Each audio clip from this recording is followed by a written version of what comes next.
गीता में अर्जुन को स्वयं भगवान कह रहे हैं कि उस परमेश्वर की शरण में जा, उसके लिए उन संतों के पास जा जो तत्वदर्शी हो। इसी प्रकार हजरत मोहम्मद को उनका अल्लाह कह रहा है कि कोई और पूर्ण परमात्मा है। उसको पाने के लिए उन तत्वदर्शी संत की तलाश कर। वो प्रभु कौन है, ये जानने के लिए कृपया अवश्य सुनिए जगत गुरु तत्वदर्शी संत रामपाल जी महाराज के अमृत वचन। शिव जी ने कहा कि हे माँ, जब मेरे दो बड़े भाइयों को नहीं मिला पिताजी, तो मैं तो कोशिश ही नहीं करता, परंतु माँ मेरी एक प्रार्थना है। तो माता ने कहा कि बोलो क्या चाहते हो?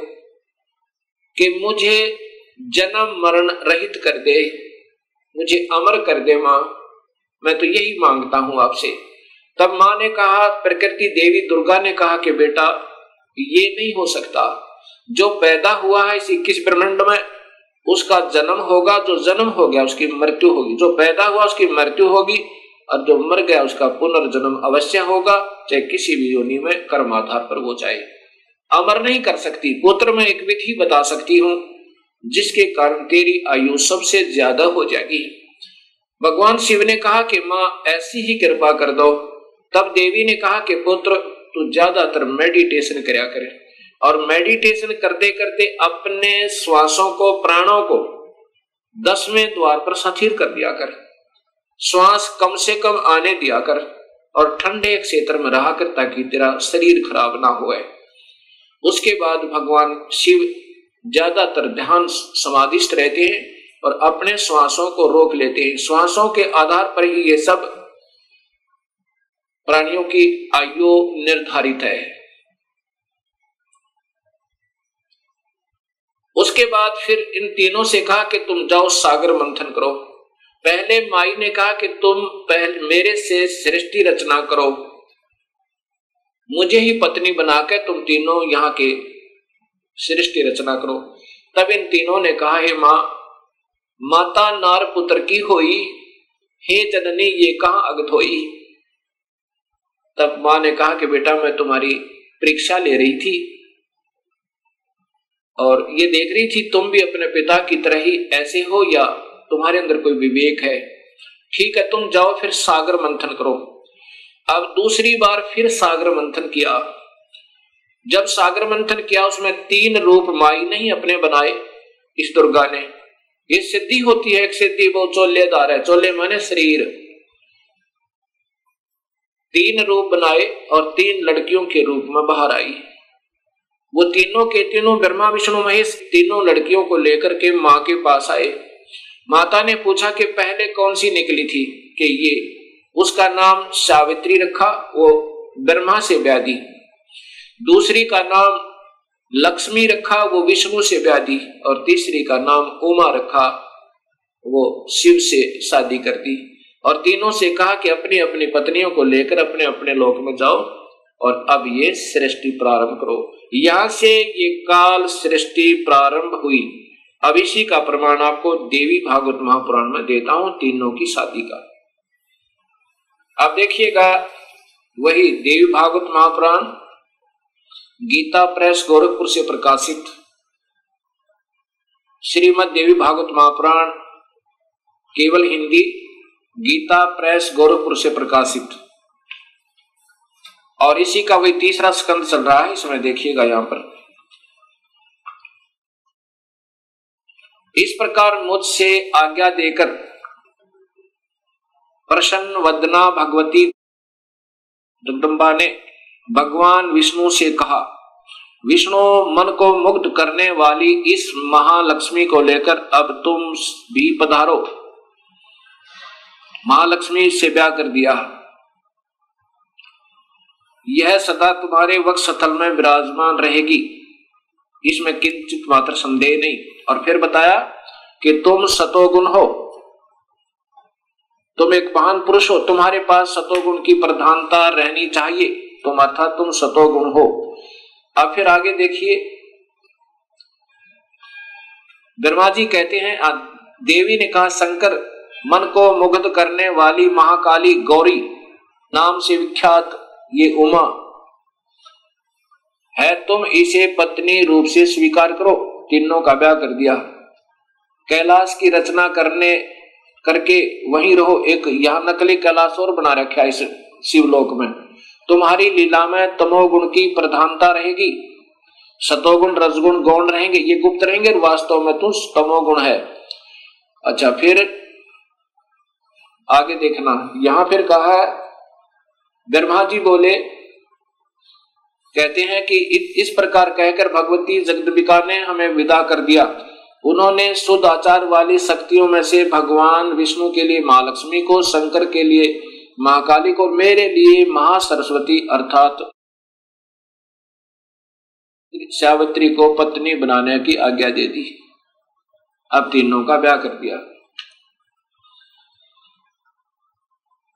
दूसरे स्थानों पर हम तीनों की पुरुष रूप से प्रतिष्ठा हुई। ये फिर हम भगवान बन गए तीन लोग के।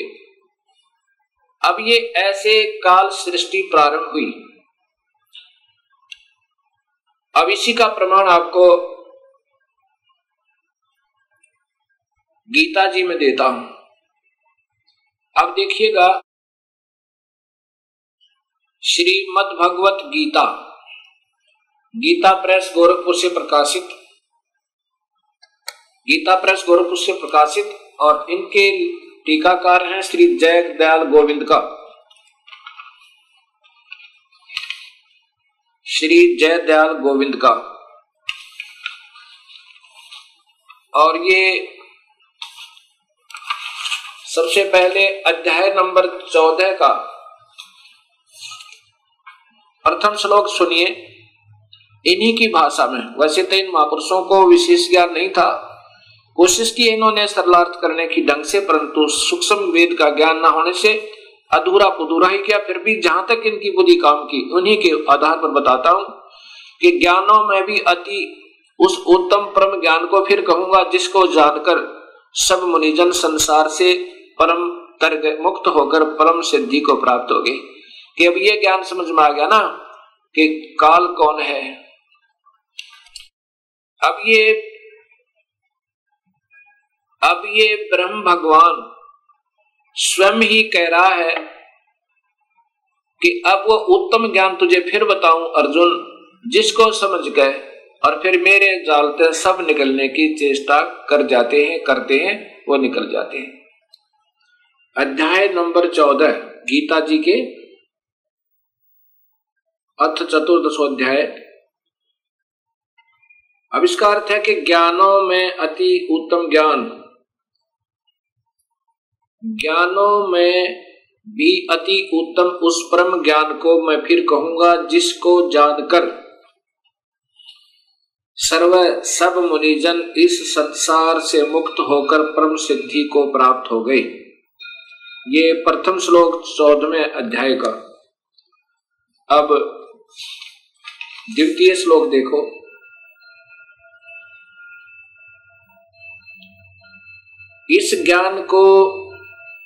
इस ज्ञान का आश्रय करके, धारण करके मेरे स्वरूप को प्राप्त हुए पुरुष सृष्टि के आदि में उत्पन्न नहीं होते और प्रलय काल में भी व्याकुल नहीं होते।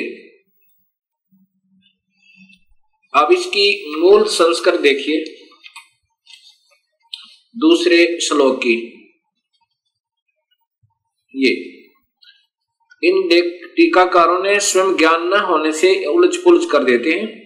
क्या लिखा है? इदम ज्ञानम उपाश्रित मम, मेरे इस ज्ञान के आश्रित होकर, जो ज्ञान मैं तुम्हें बता रहा हूं, साधर्म्यम आगता, यानी सत भक्ति करने वाले, सत भक्ति का आश्रित लेकर के, सर्गे अपीन उपजायन्ते, यानी ये सृष्टि के विनाश पर फिर दोबारा उत्पन्न नहीं होते और प्रलय में वे कभी दुखी नहीं होते, वो फिर अविचल हो जाते हैं। फिर देखो, इदम ज्ञानम आश्रित्य मम, मेरे इस ज्ञान का आश्रय लेकर जो मैं अब बताऊंगा, साधर्मम आगता, सत भक्ति करने पर आश्रित हो जाने वाले, सत भक्ति करने वाले, सर्गे माने सृष्टि के प्रारंभ में, फिर कभी नहीं उपजते और प्रलय में भी उनका विनाश नहीं होता। ये सीधा अर्थ बना है। अब यहां विचार कीजिए, ये टीकाकार कहते हैं कि इस ज्ञान को आश्रय करके अर्थात धारण करके मेरे स्वरूप को प्राप्त हुए। गीता जी के 11वें अध्याय के 47, 48 और 53 और 54 में स्पष्ट किया है कि मुझे मेरे स्वरूप को तो कोई प्राप्त हो ही नहीं सकता। स्वयं ब्रह्म भगवान काल भगवान कहते हैं कि मेरे स्वरूप को तो कोई प्राप्त हो ही नहीं सकता, मेरा ये दर्शन कोई नहीं कर सकता। इसलिए यहां जो इन्होंने विचलित कर दिया, फिर भी इन्हीं के आधार पर अगर चलें तो आगे फिर देखिए,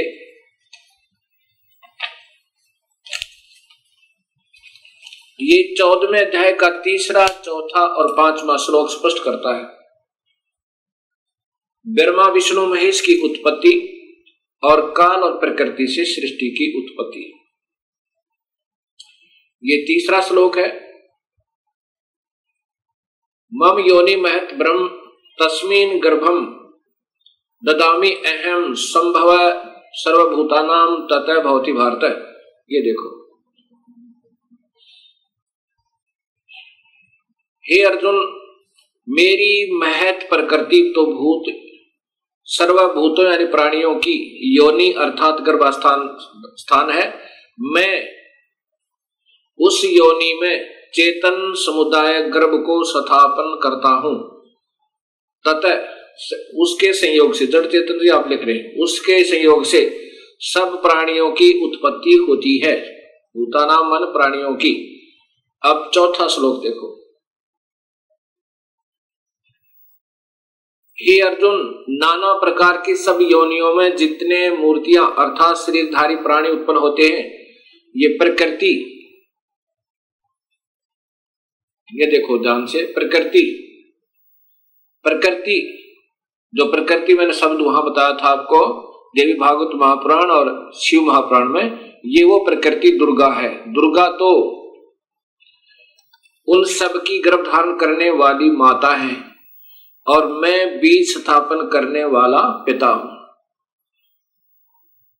अब ये काल भगवान ब्रह्म क्षर पुरुष स्वयं कह रहा है कि ये प्रकृति तो मेरी पत्नी रूप में है और मैं बीज स्थापन करने वाला पिता हूं और मैं उसके पेट में बीज स्थापित करता हूं जिससे सब प्राणियों की उत्पत्ति होती है। और इसी से प्रकृति से ही तीनों गुण उत्पन्न हुए, रजगुण ब्रह्मा, सतगुण विष्णु, तमगुण शिव जी। ये 14वें अध्याय का 5वां श्लोक देखिएगा।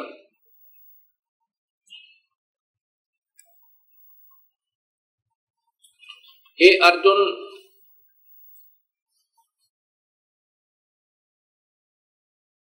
अर्जुन, सतगुण रजगुण और तमगुण, सत्वम रजम तम, सतगुण विष्णु, रजगुण ब्रह्मा, तमगुण शिव। सतगुण विष्णु, रजगुण ब्रह्मा और तमगुण शिव, ये प्रकृति से उत्पन्न, शेरा वाली से उत्पन्न, या स्पष्ट प्रकृति लिखा हिंदी में भी, प्रकृति संभवा संस्कृत में, प्रकृति से उत्पन्न गुण, तीनों गुण अविनाशी जीव आत्मा को शरीर में फंसा कर रखते हैं, शरीर में बांधते हैं, अर्थात यही इन प्राणियों को बांधने की, कर्म उलझाने के मुख्य कारण है। अब गीता जी के 4थे अध्याय के 5वें श्लोक में लिखा है कि अर्जुन, तेरे और मेरे बहुत जन्म हो चुके हैं, आप नहीं जानते, मैं जानता हूं। कौन कह रहा है? ये काल कह रहा है। ये श्री कृष्ण जी में प्रवेश कर कर काल बोल रहा है, वो ब्रह्म क्षर पुरुष। अब यही गीता जी के अध्याय नंबर 3 के श्लोक नंबर 14 में प्रमाण है कि ब्रह्म पूर्ण परमात्मा से, अविनाशी परमात्मा से ब्रह्म की उत्पत्ति हुई। गीता जी अध्याय नंबर 3 और ये श्लोक नंबर 14 और 15 14 और 15 ये इनकी संस्कृत है। और यहां टीका देखिएगा,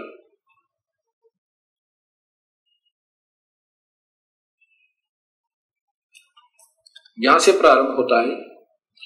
भूतानि माने संपूर्ण प्राणी अन्न से उत्पन्न होते हैं। भवंती, अन्न की उत्पत्ति वृष्टि अर्थात वर्षा से होती है। वृष्टि वर्षा यज्ञ से होती है और यज्ञ होती है कर्म, कर्म सम उद्भव, शुभ कर्मों के कारण, भक्ति कर्मों के कारण।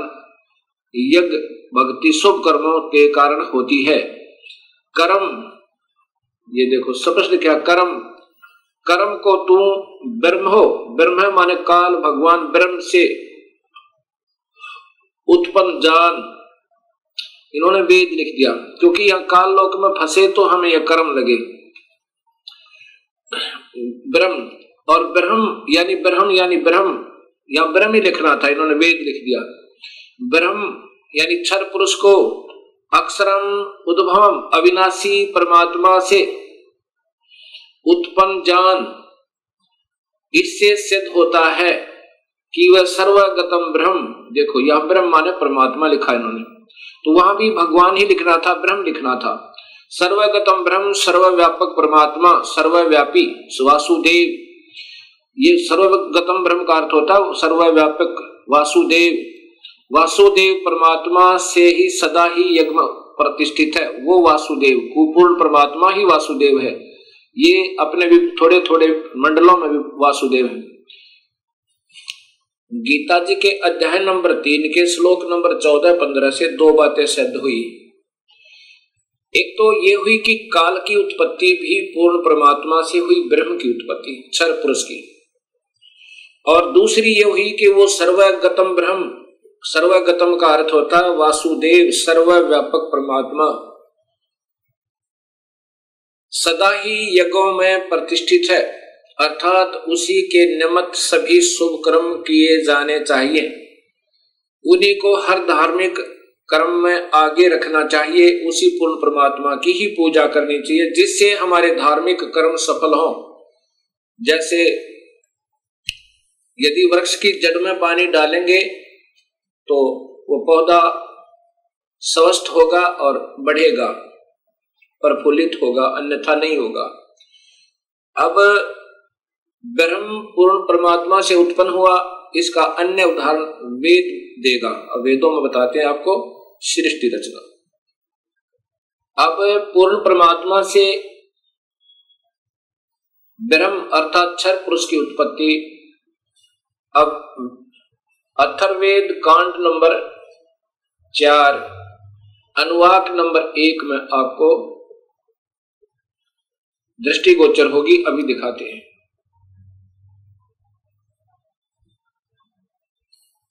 यह है अथर्ववेद संहिता, सरल हिंदी भावार्थ सहित, कांड नंबर 1 से 10। ये कांड नंबर 4 में आपको मिलेगा। ये देखिएगा, संपादक वेद मूर्ति तपोनिष्ठ पंडित श्रीराम शर्मा आचार्य, इनके द्वारा इनका टीका है। लेकिन इन महापुरुषों को ज्ञान न होने से अपने अपने तुक्के लगाए इन्होंने, फिर भी सच्चाई नहीं छुप पाई। क्या लिखा है? ये है अथर्ववेद चतुर्थ कांड। ये पहले तो हिंदी संस्कृत देखना। ब्रह्म ज्ञानम प्रथमम पृष्ठादय विसीमित सुरुचो वेन आवय स बुद्धिन्या उपमा अस्य विष्ठा सत च योनिम ऐसत वीव। अब दूसरे में इयम पित्राः राष्ट्री अग्रे प्रथमाया जनुषे भुनेष्टा तस्मात् सुरुचम हवराहरम धर्म श्रृणान्तो प्रथमाय धास्वे। अब तीसरे में देखना, पर्यो यजे विद्वानस्य बंधु विश्व देवानाम जनिमा विवक्त ब्रह्मण है उजबार है ब्रह्मण पूर्ण परमात्मा से ब्रह्म ने ब्रह्म की उत्पत्ति हुई। इन्होंने भी कोशिश की है, देखिएगा ये देखो, ये शरारत करते करते इन्होंने क्या लिखा है, खूब कोशिश की है सब सुलझाने की पर नहीं सुलझा इनसे। ब्रह्म से ब्रह्म, ब्रह्म है ब्रह्मण, ब्रह्मण माने पूर्ण परमात्मा से, ब्रह्म माने क्षर पुरुष की, ब्रह्म से ब्रह्म की उत्पत्ति हुई। ये वैसे तो के मारे वेद ज्ञान अथवा यज्ञ ब्रह्म का ये अर्थ नहीं होता, ब्रह्म से ब्रह्म की उत्पत्ति हुई। अब ये आपके सामने सच्चाई उपदास बताएगा। अथर्ववेद कांड नंबर 4 अनुवाक नंबर 1 के सूक्त 7 है ये। प्रथम सूक्त यानी श्लोक में क्या लिखा है, प्रथमम ब्रह्म सर्व प्रथम यानी अनादि परमात्मा ने च माने प्रकट होकर, ज्ञानम माने अपनी सूझबूझ से, पुरुषार्थ माने शिखर में अर्थात सतलोक आदि, सतलोक अलखलोक अगमलोक अनामी लोक, सोरुच सप्रकाशित विसीमित, उनकी कोई सीमा नहीं, सीमा रहित यानी बहुत लंबे चौड़े बनाए।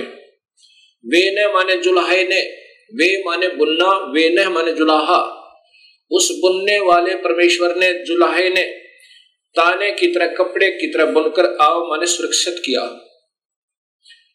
जय तथा स माने उसी बुधिन्या माने मूल मालिक ने, योनि माने मूल स्थान सतलोक के, उपमा माने सदृश्य उसी के जैसे लोक नीचे के बनाए, लेकिन ये नासवान है वो स्थायी है, मिलते जुलते। अस्य माने यह है सत्य, ये अक्षर पुरुष यानी परब्रह्म के लोक 7 शंख ब्रह्मंड। जय तथा असत क्षर पुरुष ये काल के ब्रह्मंड 21 ब्रह्मंड आदि। वी वह माने न्यारे न्यारे स्थान, उन दोनों के न्यारे न्यारे स्थान, विष्ठा माने स्थापित किए। अब दूसरे में है एयम माने इसी, पित्रा माने जगत पिता परमेश्वर ने, एतु माने इस, अग्रह माने सर्वोत्तम, प्रथमाय माने प्राणंदनी, राष्ट्रीय माने राजेश्वरी अर्थात शक्ति अर्थात पराशक्ति को।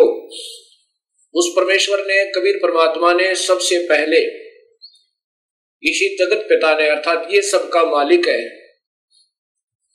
इस सर्वोत्तम सबसे पहले प्राणंदनी यानी अपनी एक शक्ति से अपनी एक माया तैयार की वहां पर, जिससे लड़की बनाई थी, उस आत्मा को दुर्गा बनाया।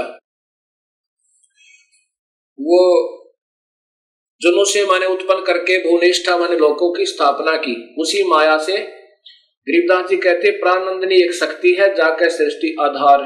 कबीर परमात्मा ने एक प्राणंदनी शक्ति अर्थात पराशक्ति राजेश्वरी शक्ति पराशक्ति को उत्पन्न करके और फिर सब लोगों को उसके आधार से स्थापित किया हुआ। तस्मा माने उसी परमेश्वर ने, सोरुच अपनी सब इच्छा से, एतम माने इस प्रथमाया माने पराशक्ति के द्वारा आरंभ एक दूसरे के वियोग को रोके रखने अर्थात आकर्षण शक्ति से, के शरणांतु कभी ना समाप्त होने वाले, धर्म माने दाव, स्वभाव से दासवे माने रोका हुआ है। अब श्लोक नंबर 3 में पर माने सर्वप्रथम देवानाम मान देवताओं व ब्रह्मांडों के जजे माने उत्पत्ति के ज्ञान को, विद्वान से माने जिज्ञासु भगत के को, यह माने जो बंधु माने वास्तविक साथी अर्थात पूर्ण परमात्मा ही जनीमा अपने द्वारा रची हुई सृष्टि को विभक्ति यानी स्वयं ही ठीक ठीक बताता है। क्या बताता है कि ब्रह्मण है पूर्ण परमात्मा ने मध्यात्मा ने अपनी शब्द शक्ति से, ब्रह्म माने क्षर पुरुष अर्थात काल को उजभार माने उत्पन्न करके, विश्व माने सारे संसार को अर्थात सर्वलोकों को, ऊंचा है नीचे है, ऊंचा तो सतलोक अलखलोक अगमलोक अनामी लोक, और नीचे ये परब्रह्म और ब्रह्म के सर्व ब्रह्मांड। सवधा अपनी धारण करने वाली अभिमान आकर्षण शक्ति से परतस्थो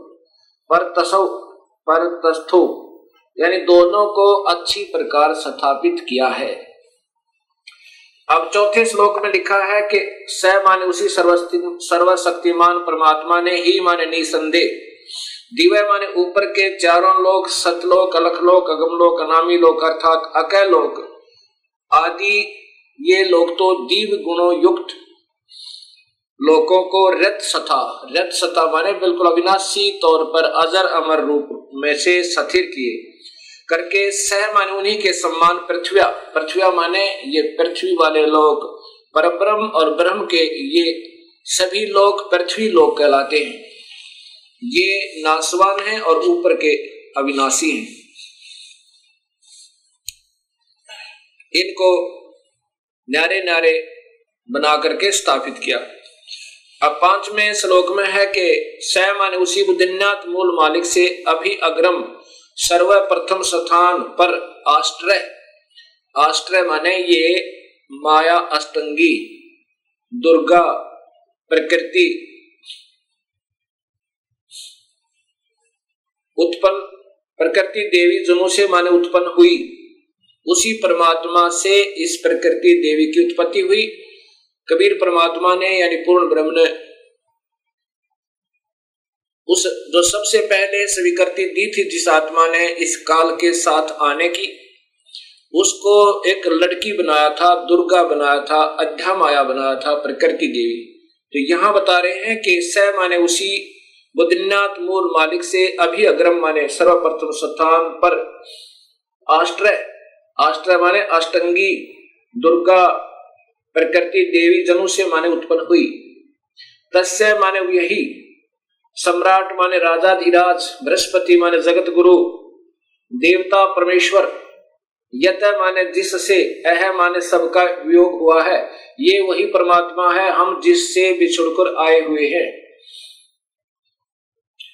अथ माने इसके बाद ज्योतिष माने ज्योत स्वरूप निरंजन अर्थात काल के, शुक्रम माने बीज से, वीर्य से, जनिष्ठ माने उत्पन्न होकर, विप्रा माने ये सभी भक्त आत्माएं, वी माने अलग से अलग अलग, धूमंतु धूमंत का अर्थ है मनुष्य और स्वर्ग लोक में, इस लोक में, पाताल लोक में आदि, स्वर्ग लोक आदि में वसंतो माने निवास करने लगी। और यही गीता जी के 14वें अध्याय का 3-4 श्लोक बताता, 5वां श्लोक बताता है कि मैं तो सभी प्राणियों का पिता हूं और मैं इस प्रकृति देवी के पेट में गर्भ में बीज स्थापन कर देता हूं जिससे सभी प्राणियों की उत्पत्ति होती है। और यही ये अथर्ववेद बता रहा है कि पहले तो हम उस परमात्मा से बिछड़े, पूर्ण परमात्मा से, और उससे वियोग होने के बाद फिर इस काल के और प्रकृति के संयोग तक हम ये न्यारे न्यारे रहने लगे, बस यहाँ अपना अलग शरीर बना। अब 6वां श्लोक बताता है कि पूर्व माने पहले वाले, नूनम माने निसंदेह, तत्व माने वह पूर्ण परमेश्वर ही, अस्य माने इस, काव्य माने शास्त्र अनुकूल साधक को, काव्य माने शास्त्र अनुकूल साधक को, जो विधिवत साध करता है को, वापिस माने वापिस, मह माने सर्वशक्तिमान, देवस्य माने परमेश्वर के, पूर्वस्य माने पहले के, धाम माने लोक अर्थात सतलोक में हिनोती भेज देता है। पूर्वे पहले वाले विशिते विशेष चाहे हुए ऐसा माने इस परमेश्वर को, वह जजे माने सृष्टि उत्पत्ति के ज्ञान को जानकर जो भक्त आत्मा सतलोक पहुंच गया, फिर उसको ये पता चलता है कि मैं कैसे इस काल के जाल में फंसा था, कैसे हमने स्वयं ही स्वेच्छा से अपने मूल मालिक से हृदय हटाकर और इस काल के ऊपर आसक्त हुए थे, जिसके कारण हमने ये नाना कष्ट उठाने पड़े उस मृतलोक में जाकर। उस सृष्टि उत्पत्ति के ज्ञान को और उस पूर्ण परमात्मा को जिसकी कला सब प्राणियों को है, उसको पाकर फिर बड़े आनंद के साथ, बड़े प्यार के साथ, आधा सोए आधा जागे, बड़े प्यार के साथ फिर वो वर्णन करता है उस परमात्मा के महिमा का। हे मालिक, बड़ी दया करी आपने, इस काल के जाल तक हमें निकाल लाए। बहु अभी बहुत आनंद साकम माने के साथ, अर्धः माने आधा, ससन सोता हुआ, इतथ्या माने इधिवत, इस प्रकार, नु माने सतीति करता है, सतुति करता है। गरीबदास जी महाराज जो हरियाणा में छुडानी के अंदर उनका प्रादुर्भाव हुआ है, उनको भी परमेश्वर कबीर साहब आए थे और सतलोक लेकर गए थे उस आत्मा को, और फिर उस अपनी प्यारी आत्मा को वापस भेजा था। तब उस परमेश्वर स्वरूप हुए परमात्मा के संपर्क में आने से गरीबदास जी महाराज ने कहा, गरीब अजब नगर में ले गए हमको सतगुरु आने, जल के ब्रह्म अगाध गति वहां सोते चादर ताने। अब इसी अथर्ववेद कांड नंबर 4 अनुवाक नंबर 1 का श्लोक नंबर 7वां और अंतिम ये स्पष्ट करेगा कि वो परमात्मा कौन है जिसने सृष्टि रची, जो जगत पिता, जगत गुरु, विधिवत साधक को सतलोक भेजने वाला, वास्तविक साथी और काल की तरह धोखा ना देने वाला, सारे ब्रह्मांडों का रचनहार वो है कौन, ये बताएगा कि वो कबीर परमेश्वर है।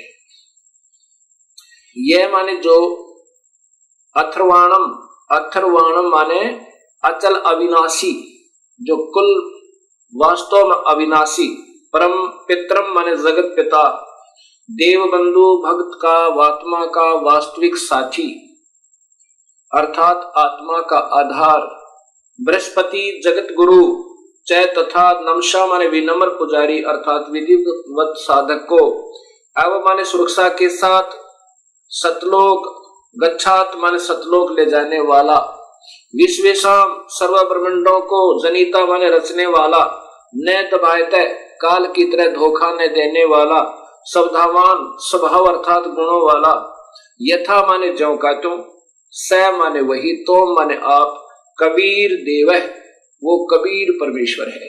ओए होए होए, वह कबीर परमेश्वर है। ये स्पष्ट अथर्ववेद कांड नंबर 4 ने कर दिया कि वो परमात्मा कबीर है जिसने सारी सृष्टि रची, सभी का वो पालनहार और कुल मालिक, सब ब्रह्मांडों का रचनहार, वो कबीर परमेश्वर है।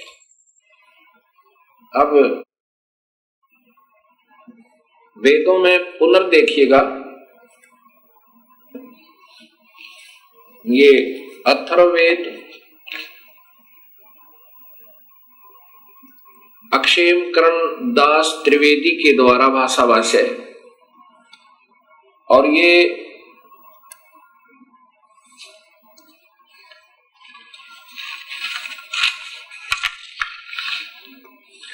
अथर्ववेद भाषा भाष्य प्रथम कांड से सप्तम कांड तक इसका ये आर्य समाज के द्वारा मान्यता प्राप्त है। इसका सरलार्थ प्रकाशक है सर्वदेशिक आर्य प्रतिनिधि सभा, महर्षि दयानंद भवन, रामलीला मैदान, नई दिल्ली। दूरभाष इतना और इतना। अब नीचे देखिएगा, ये अथर्ववेद आर्य भाषा भाष्य प्रथम कांड से सप्तम कांड तक श्री पंडित क्षेमकरण दास जी त्रिवेदी कृत भाष्य।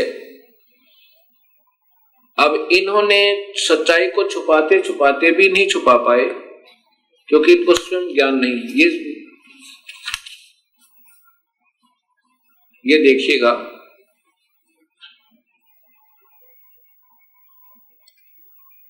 ये वही अथर्ववेद चतुर्थ कांड भाषा भाष्य चतुर्थ कांड है। इसके ये देखो यहां पर, स ही दिव्य स पृथ्वी रथसता, ये वही श्लोक है चौथा। कांड नंबर 4 का वाक नंबर 1 का श्लोक नंबर 4 में ये स्वयं स्वीकार करते हैं कि स माने उस स विष्णु व शिव ने ही देव सूर्य के और पृथ्वी के सत्य कारणों में स्थित होकर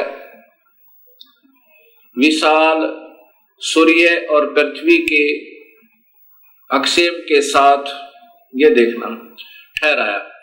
उस विशाल परमेश्वर ने जात सन प्रगट होकर, ये विशेष ध्यान से देने की बात है इनकी, ये स्वयं स्वीकार करते हैं कि प्रगट होकर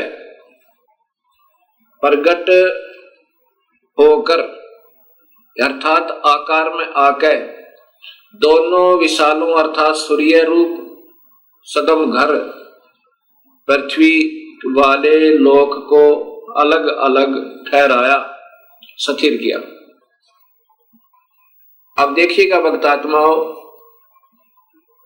एक तरफ तो महर्षि दयानंद जी कहते हैं परमात्मा निराकार है, वो कभी आकार में आता ही नहीं, और उसी आर्य समाज को स्वीकार्य ये भाषा भाष्य है, इसमें ये स्वयं स्वीकार कर रहे हैं कि वेद में लिखा है कि परमात्मा ने प्रगट होकर और ऊपर के और नीचे के लोक रचे। अब मैं जो दिखाना चाहता था कि देव माने परमेश्वर, यही अथर्ववेद कांड नंबर 4 अनुवाक नंबर 1 का श्लोक नंबर 7 है। ये देखें,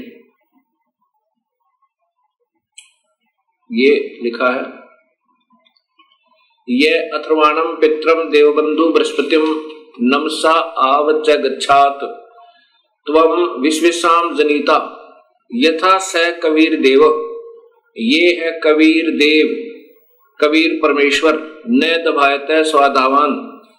इन्होंने कवि को ऐसे लिख दिया अपसर्ग लगा के, ये फिर भी कबीर है, जैसे पुनर्जन्म, ये फिर भी रे का काम करते हैं। कबीर देव माने स्वीकार करते परमेश्वर, इसको ऐसे ही रहने देते जो का तू, कबीर को कबीर लिख देते और देव माने परमेश्वर लिख देते कि वो कबीर परमेश्वर है। इन्हीं के शब्दों में ये स्पष्ट हो जाता, तो ये ऐसे लिखना था। अथर्ववेद कांड नंबर 4 का अनुवाक नंबर 1 और श्लोक नंबर 7 वही है, ये अथर्वाणाम पित्रम देवबंधु बृहस्पतिम नमसा आवच गच्छात तवम विश्वेशाम जनिता यथा सह कबीर देव न दभाते स्वादावान। आविष्कार से ऐसे बनता है, यह माने जो अथर्वाण माने अचल अविनाश अर्थात अविनाशी, पित्रम माने जगत पिता,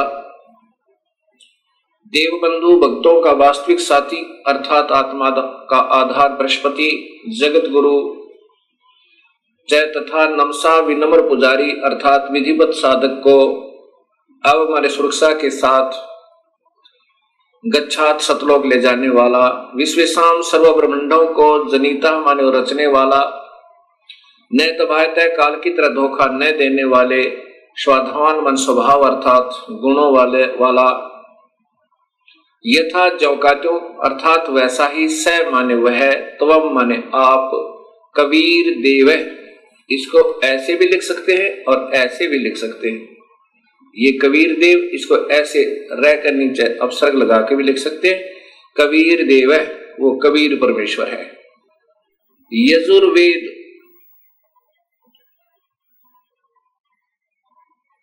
अब यजुर्वेद ऐसे लिखा जाता है, ये यजुर्वेद है, इसका संधि छेद करके लिखें तो यजुर्वेद तो भी उस पवित्र पुस्तक का ही बोध है।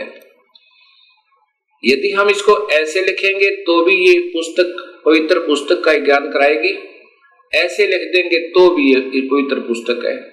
यजु का अर्थ होता है, यजुर का अर्थ है जिसमें यज्ञ स्तुतियां ऋचाएं हैं, उस धार्मिक पुस्तक को यजुर्वेद कहते हैं। यजुर का वास्तव में अर्थ होता है जो पवित्र यज्ञ स्तुतियों का स्रोत, जिसमें यज्ञ स्तुतियां ईश्वरीय वंदनाएं हैं, वो है कहाँ? वो उस पुस्तक में है। यदि ये पुस्तक नहीं लिखेंगे तो ये लिखते रहो यज्ञ स्तुतियां, वो कहाँ है? जब तक ये नहीं लिखेंगे यजुर्वेद में है, तब तक ये समस्या हल नहीं हो सकती। ऐसे ही ठीक इसी प्रकार इन कलयुगी ऋषियों ने महिमा गाने की चेष्टा तो की है कि परमात्मा ये कर देता है, परमात्मा ये कर देता है, उसकी सबने पूजा करनी चाहिए, और ये नहीं लिखा कि वो परमात्मा कबीर है। अब जो गुण बताए गए प्रभु के, वो है कहाँ, वो कैसा है, वो कौन है? वेद प्रत्यक्ष बताते हैं वो मनुष्य जैसा है, और वो कबीर नाम है उसका, वो आकार में है। और इन्होंने क्या लिख दिया, कैसा सरलार्थ कर दिया इन कलयुगी ऋषियों ने। जैसे कोई दूध की महिमा गावे और कहे वो बहुत ही अच्छा पेय पदार्थ है, बड़ा पौष्टिक आहार है, सफेद सफेद है, सबके पीने योग्य है, सबको पीना चाहिए। वो है कहाँ, वो कैसा है? वो तो निराकार है, वो तो कोई है ही नहीं, वो तो मिलता ही नहीं। कोई बात हुई? जहां दूध लिखा था उसका लिख दिया सफेद सफेद पेय पदार्थ।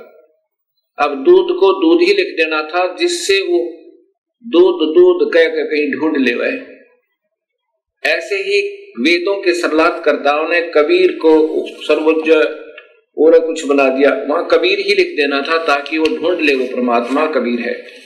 अब यहां देखो, ये जैसे यजुर्वेद लिखा है ऐसा ही ये कबीर देव है, ऐसे ही ये कबीर देव है, ये कबीर देव।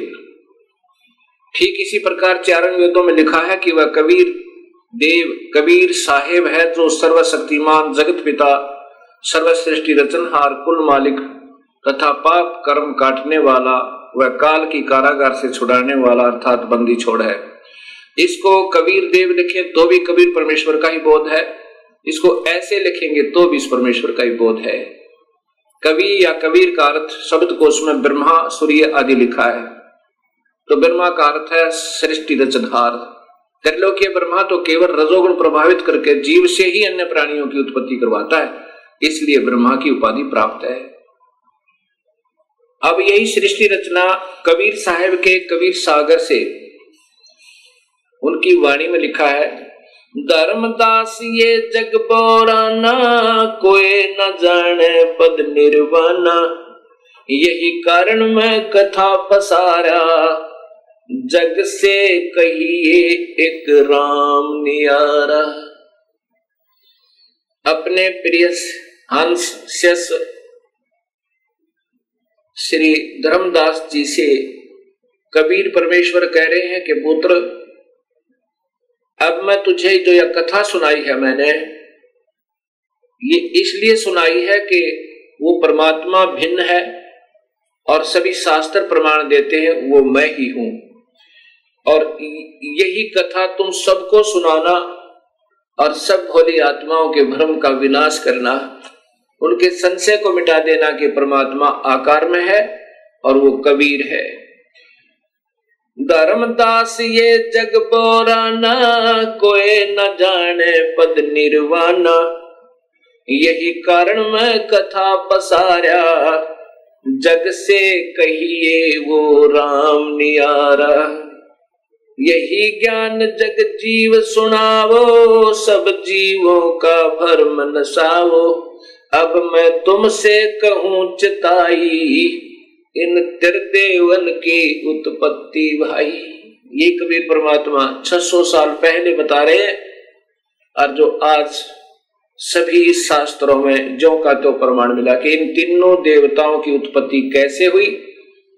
जैसे शिव महापुराण ने आपने पढ़ा, देखा कि ये प्रकृति देवी, इसकी 8 भुजाएं हैं, ये दुर्गा, ये इन तीनों देवता ब्रह्मा विष्णु महेश की माँ है, और काल इनका पिता है। ये नासवान है, ये जन्म मरण में है। ये देवी भागवत महापुराण ने प्रत्यक्ष किया, यानी स्पष्ट किया, आपके सामने प्रमाणित किया। अब मैं तुमसे कहूं चिताई त्रिदेवन की उत्पत्ति भाई, कुछ संक्षेप कहूं गहुराई सब संशय तुमरे मिट जाई। भरम गए जग वेद पुराना, आदि राम का भेद न जान्या। आदि राम वो जो प्राथमिक परमात्मा, सबसे पहले वाले भगवान सतपुरुष का, कबीर साहिब का। राम राम सब जगत बखाने, आदि राम कोई बिरलाए जाने। सभी भगवान भगवान अल्लाह अल्लाह गॉड गॉड कर रहे हैं, लेकिन वास्तविक परमात्मा को कोई बिरला ही जानता है। ज्ञानी सुने सो हृदय लगाई, मूर्ख सुने तो गम ना पाई। धर्मदास इस सत्य कथा को बुद्धिजीवी बुद्धिमान व्यक्ति सुनेंगे तो हृदय से लगाएंगे और धिक्कारेंगे उन नादान संतों को जो अभी तक गुमराह कर रहे थे समाज को। और जो बुद्धू हैं, मूर्ख हैं, वो रूढ़िवादी और पिट्ठू बने हुए उन चतुर प्राणियों के, उन नादान गुरुओं के, कहते उनके समझ में नहीं आवे। ज्ञानी सुने सो हृदय लगाई, मूर्ख सुने सो गम ना पाई। माँ अष्टंगी पिता निरंजन, ये जम दारुण वंशन अंजन। इन ब्रह्मा विष्णु महेश की माँ अष्टंगी है और पिता ये ज्योत निरंजन काल भगवान है। पहले कीन निरंजन राई, पीछे से माया उपजाई। पहले ये ब्रह्म की उत्पत्ति की थी, अंडे में शब्द शक्ति थे कबीर परमेश्वर ने, और पीछे से अष्टंगी अष्टरा, जिसने उस आत्मा ने सबसे पहले स्वीकृति दी थी इस काल के साथ आने की, उसको कबीर परमेश्वर ने लड़की बना दिया था, प्रकृति देवी बना दिया था, अध्या माया बनाया था। पहले कीन निरंजन राई, पीछे से माया उपजाई। माया रूप देख अति शोभा, देव निरंजन तन मन लोभा। इस प्रकृति देवी दुर्गा के रूप को देखकर ये काल भगवान आसक्त हो गए थे और उसमें विषय वासना कामदेव ने, सेक्स ने सताया था। कामदेव धर्मराय सताए, देवी को तुरंत धर खाए। पेट से देवी करी पुकारा, हे साहेब मेरा करो उबारा। टेर सुनी तब हम ता आए, अष्टंगी को बंद छुड़वाए। तब कबीर परमात्मा अपने पुत्र जोगजीत का रूप धार के और वहां पहुंचा काल के लोक में, और प्रकृति देवी को उसके पेट से निकाला काल के पेट तक। टेर सुनी तब हम ता आए, अष्टंगी को बंद छुड़वाए। सतलोक में कीना दुराचारी, काल निरंजन दीन नकारी। सतलोक में दुराचार करने के कारण वहां से इसको निष्कासित कर दिया और इसका नाम काल रख दिया, ब्रह्म का, ज्योत निरंजन का। काल पड़ गया, इसका नाम काल कहा जाने लगा। माया समेत दिया भगाई, 16 शंख कोस दूरी पर आई। अष्टंगी और काल अब दोई, मंद कर्म से गए बिगोई। मंद कर्म तय प्रकृति देवी का मंद कर्म था कि अपने पति अपने मालिक तय हृदय हटा के इस काल में लगाया। ये पतिव्रता धर्म से गिरी, इसका मंद कर्म ये था। और फिर काल ने मंद कर्म किया, इसके ऊपर नीयत खराब की। अष्टंगी और काल अब दोई, मंद कर्म से गए बिगोई। धर्मराय को हिकमत कीन्या, नख रेखा से भग कर लीन्या। धर्मराय कीने भोग विलासा, माया को रही तब आशा। ये प्रकृति देवी गर्भवती हुई। 3 पुत्र अष्टंगी जाए, ब्रह्मा विष्णु शिव नाम धराए। इस अष्टंगी ने, दुर्गा ने, प्रकृति ने 3 पुत्र ब्रह्मा विष्णु महेश को जन्म दिया। 3 पुत्र अष्टंगी जाए, ब्रह्मा विष्णु शिव नाम धराए। 3 देव विस्तार चलाए, इनमें यो जग धोखा खावे। पुरुष गम कैसे कोई पावे, काल निरंजन जग फरमावे। पुरुष गम कैसे को पावे, काल निरंजन जग फरमावे। 3 लोक अपने सुत दीन्या, सुन निरंजन बासालीन्या। 3 लोक तो अपने पुत्रों को देके और स्वयं सुन में पहले तो हर ब्रह्मांड में इस काल ने एक सुन बना रखा, अपना ब्रह्मलोक बना रखा है। फिर इन 20 ब्रह्मांडों से भी बाहर रहता है, उनसे भी न्यारा रहता है। 3 लोक अपने सुत दीन्या, सुन निरंजन बासा लीन्या, अलख निरंजन सुन ठिकाना, ब्रह्मा विष्णु शिव वेद न जान्या। इस काल का सुन्न में ठिकाना है, 21वें ब्रह्मांड में रहता है। अब पहले ये चित्र देखिएगा, एक ब्रह्मांड का चित्र है।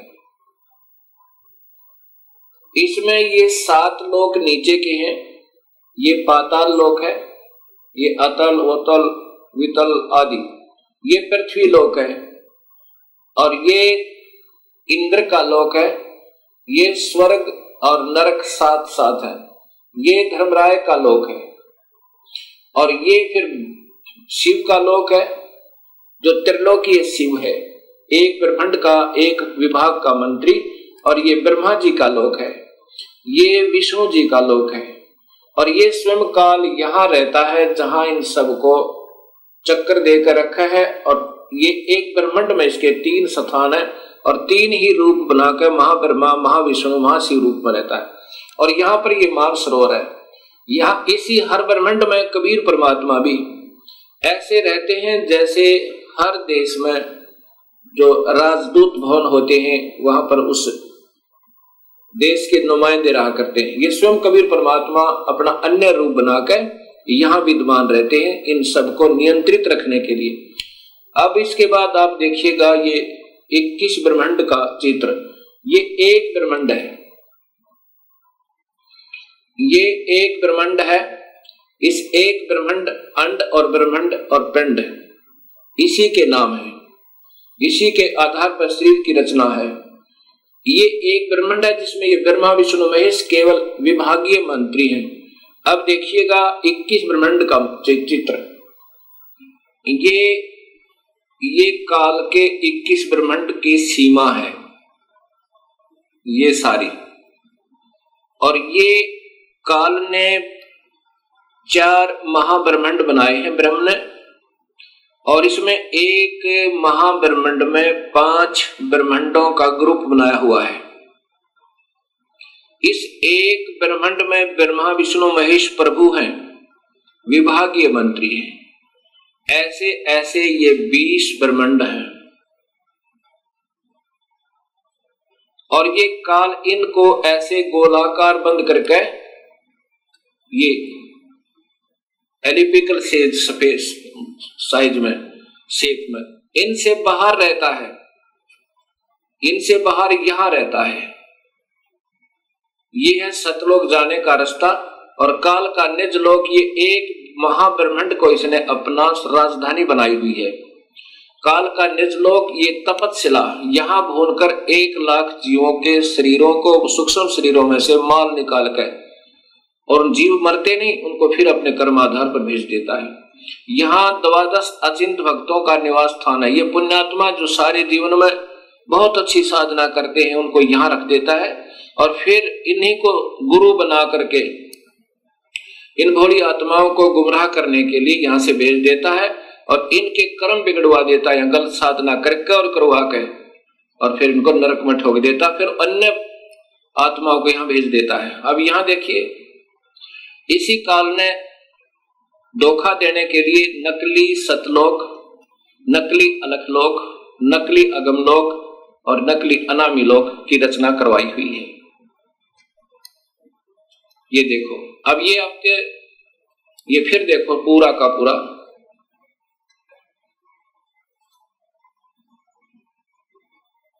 अब आपको ऋग्वेद भी दिखाऊंगा, उसमें स्पष्ट लिखा है कि ये काल इन सब को ऐसे घेरे में बांध कर और इनसे न्यारा भी रहता है, वो यहां रहता है। ये चित्र तो पहले बना दिए थे दास ने, वो वेद तो बाद में देखे हैं, क्योंकि ये सब अनुभव और सतगुरु कबीर साहब की प्रेरणा उनकी वाणी का आधार है। देखिएगा, ये सतलोक है, ये इसकी कोई सीमा नहीं, आगे भी इधर भी। और ये कबीर परमेश्वर का अपना निज स्थान है। ये 16 पुत्रों के अलग अलग द्वीप हैं, अचिंत आदि के, और ये 7 शंख ब्रह्मांड हैं परब्रह्म के। ये अक्षर पुरुष के ये 7 शंख ब्रह्मांड है, और ये असंख्य ब्रह्मांड बिना गिनती के, ये सतलोक के स्वामी कबीर परमेश्वर के अंतर्गत हैं, और ये भी इन्हीं के इसी के अंतर्गत है।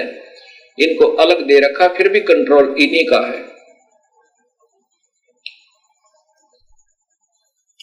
ये 7 शंख ब्रह्मांड ये अक्षर पुरुष के हैं, ये लाल जो घेरे में दिखाई देता है, और ये है उस काल भगवान के 21 ब्रह्मांड। ये कुल आगे इसके ये 21 ब्रह्मांड है, और इसमें ये है 4 महाब्रह्मांड, जिसमें 5 ब्रह्मांड है। अब देख लो, ये जो एक छोटा सा टिकारी दिखा है, एक ये बिंदी, ये है एक ब्रह्मांड, इसमें वो ब्रह्मा विष्णु महेश प्रभु है। अब कहां तो ये सारे ब्रह्मांडों का रचनहार, सबका कुल मालिक, और कहां ये विभागीय मंत्री अलग ले गए। अब ये देखना आपने, ये काल के ये 21 ब्रह्मांड कुल, और यहां ये इसकी तपस्या, ये नकली लोक, ये 12 अचिंत भक्तों के, और ये ब्रह्मांड है। ये इनसे यहां जो आपने देखा 21 ब्रह्मांड। अब कबीर साहब कहते हैं कि काल निरंजन सुन ठिकाना, ये यहां पर इसका वास्तविक स्थान है। ये काल कहता गीता में कि इन तीनों गुणों में मैं नहीं हूं, मैं इनसे बाहर हूं। हर ब्रह्मांड में भी ये बाहर है, और साथ में 20 ब्रह्मांडों को बांध करके, और ये यहां रहता है, ये अलग रहता है। तो यहां कबीर साहब कहते हैं, काल निरंजन बड़ा बटपारा, 3 लोक जीव कीन आहारा। ये काल निरंजन सुन ठिकाना, ब्रह्मा विष्णु शिव भेद न जान्या। यहां रहता है ये, और इनको ये बांध रखा हर एक को यहाँ पर, ये बीच में सुन बना बना कर। ऐसे इस काल ने इनको अपने पुत्रों को भी धोखा दिया हुआ है। ये जब अपने पुत्रों को भी धोखा दे सकता है, तो अन्य किसको बख्शेगा। 3 देव विस्तार चलावे, इनमें यो जग धोखा खावे। ये 3 देव ब्रह्मा विष्णु महेश, ये काल के विस्तार को हर ब्रह्मांड में अलग अलग रूप बना रखे इसने अपने पुत्रों के, अलग अलग पुत्र पैदा करके हर ब्रह्मांड में एक ब्रह्मा, एक विष्णु, एक शिव ऐसे ही बना रखे, और स्वयं ये सबका कंट्रोलर बना रहता है इस एक 20 ब्रह्मांड में। 3 देव विस्तार चलावे, इनमें यो जग धोखा खावे। पुरुष गम कैसे कोई पावे, काल निरंजन जग भरमावे। 3 लोक अपने सुत दीना, सोन निरंजन बासालीना। 3 लोक अपने पुत्रों को देके, और पहले तो हर ब्रह्मांड में ब्रह्मलोक में ये सुन स्थान बनाकर वहां रहता है, बीच में बहुत गैप दे देता है, और फिर इन 20 ब्रह्मांडों को बांध के 21वें ब्रह्मांड में स्वयं बाहर रहता है, और एक नकली अलख लोक, अगम लोक, अनामी लोक, सतलोक बनाकर इन भोले भाले संतों को धोखा दे करके यहां उलझाए रखता है। अलख निरंजन सुन ठिकाना, ब्रह्मा विष्णु शिव भेद न जान्या। ब्रह्मा विष्णु महेश को भी ये चक्कर में घेर रखा। ना ब्रह्मा को मालूम मैं कहां पैदा हुआ, कैसे हुआ, कौन हमारे माता पिता, ना शिव को मालूम, ना विष्णु को मालूम। 3 देव सो उसको ध्यावे, निरंजन का व्यापार न पावे। विष्णु ने भी हजारों वर्षों तक तप किया, शिव ने भी तप किया, और ब्रह्मा ने भी तप किए, लेकिन अपने पिता के दर्शन नहीं हो पाए। ये बाद में कोशिश की इन्होंने, पहले तो विष्णु ने नहीं किया, ना शिव ने किया, फिर बाद में भी कोशिश की तप करो, क्योंकि ये काल पहले इनसे तप करवाता है, कोई न कोई बहाना करवा के, और फिर इनके अंदर सिद्धि शक्ति भर के स्वयं ही उनसे उनको प्रयोग करता है। अलख निरंजन बड़ा बटपारा, 3 लोक जीव कीन आहारा। ये काल बड़ा बटपार ठग है, और 3 लोक के जीवों को, हर ब्रह्मांड के लोक के 3 लोक के जीवों को आहार करता है। ये देवताओं को भी नहीं बख्शता, अपने पुत्रों को भी खाता है। जब इनका समय पूर्ण हो जाएगा, ब्रह्मा का, विष्णु का, शिव का, इनको भी, ये भी मरेंगे और फिर इनको भी तपस्या पर भूनेगा, फिर 84 लाख में डाल देगा और फिर नए ब्रह्मा विष्णु महेश पैदा करके उनको अचेत रखता है। और फिर ऐसे ब्रह्मा को कमल के फूल पे, विष्णु को शेष सैया पर, शिव को कि तो कैलाश पर्वत पर धर देगा और फिर ये नए चक्कर में पड़े रहेंगे बेचारे। वो पुण्यात्माएं जिन्होंने सारे जीवन में शुभ कर्म किए, वेद अनुसार साधनाएं की, उनको फिर ऐसे अपने पुत्रों के रूप में, परमात्मा रूप में पैदा कर देता है।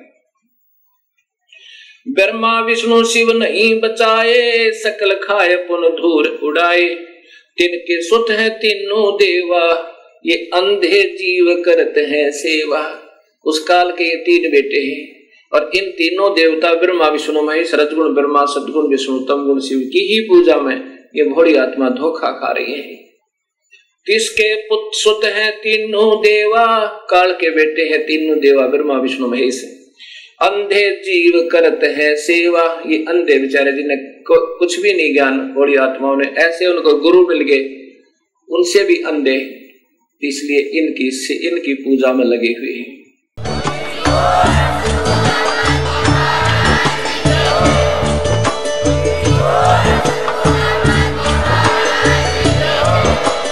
आप सुन रहे थे जगत गुरु तत्वदर्शी संत रामपाल जी महाराज जी के मंगल प्रवचन। अधिक जानकारी के लिए विजिट कीजिए हमारी वेबसाइट www.jagatgururampalji.org। संत रामपाल जी महाराज जी के शुभ आशीर्वाद से पूरे विश्व भर में 500 से भी ज्यादा नाम दीक्षा केंद्र हैं, जिन पर संत रामपाल जी महाराज जी द्वारा ऑनलाइन निशुल्क नाम दीक्षा दी जा रही है। अपने नजदीकी नाम दीक्षा केंद्र का पता करने के लिए संपर्क करें 8222880541।